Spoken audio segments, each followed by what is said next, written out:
Chers élèves, bienvenue à la suite de notre leçon d'orthographe sur l'accord sujet-verbe.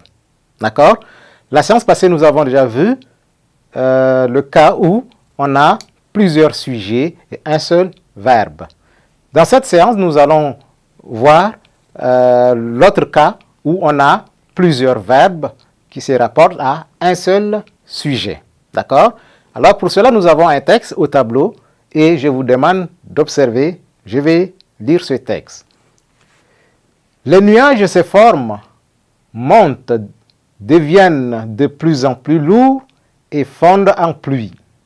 Mala, le commerçant, arrange ses marchandises, ferme sa boutique et regagne vite sa maison.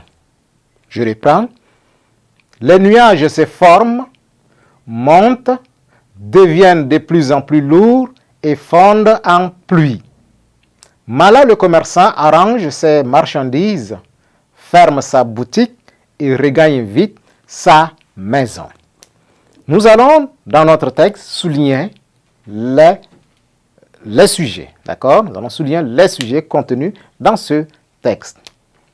D'abord, dans la première phrase, qu'est-ce qu'on a? On va dire, les nuages se forment, montent, deviennent de plus en plus lourds et fondent en pluie. Ici, le sujet, c'est quel groupe de mots nous avons? Les nuages. D'accord? Nous passons maintenant à la deuxième phrase pour souligner aussi le sujet. On dit, Mala, le commerçant, arrange ses marchandises, ferme sa boutique et regagne vite sa maison. Le sujet, c'est quoi ici? Le sujet, c'est Mala. Voilà. Dire Mala, le commerçant. Voilà. Donc, Mala est le sujet. Nous allons souligner, ou bien nous allons encadrer maintenant les verbes qui se rapportent à ces sujets soulignés. Quels sont les verbes qui se rapportent à nuage? On a forme, c'est forme, nous allons encadrer.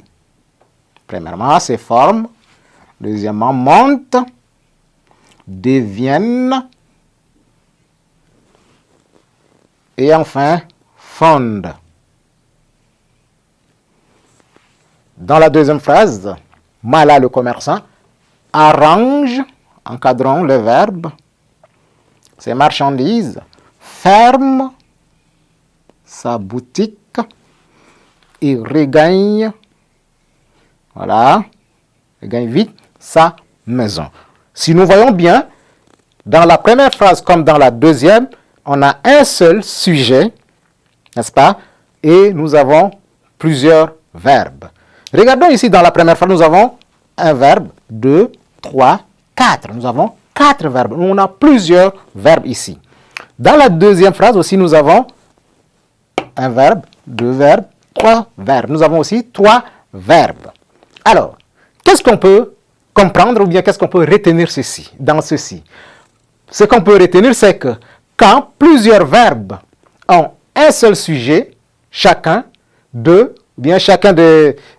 ces verbes-là s'accordent en genre et en nombre avec le sujet.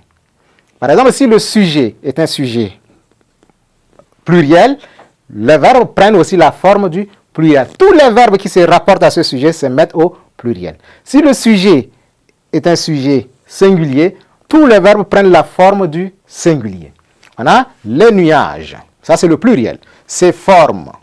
Vous voyez? On a ENT, c'est la forme du pluriel. Monte, la forme du pluriel. Deviennent, la forme du pluriel. Et fondent, la forme du pluriel. Par contre, dans la deuxième phrase, on a Mala, ça c'est un nom singulier. Donc le sujet est au singulier. Voyez maintenant le verbe. Arrange, ça c'est la troisième personne du singulier. Ferme, la troisième personne du singulier. Regagne, la troisième personne du singulier. Alors, donc, si le sujet est au singulier, chaque verbe est au singulier. Si le sujet est au pluriel, chaque verbe aussi se met au pluriel. Chers élèves, nous arrivons ainsi à la fin de cette séquence. Au revoir et à la séance prochaine.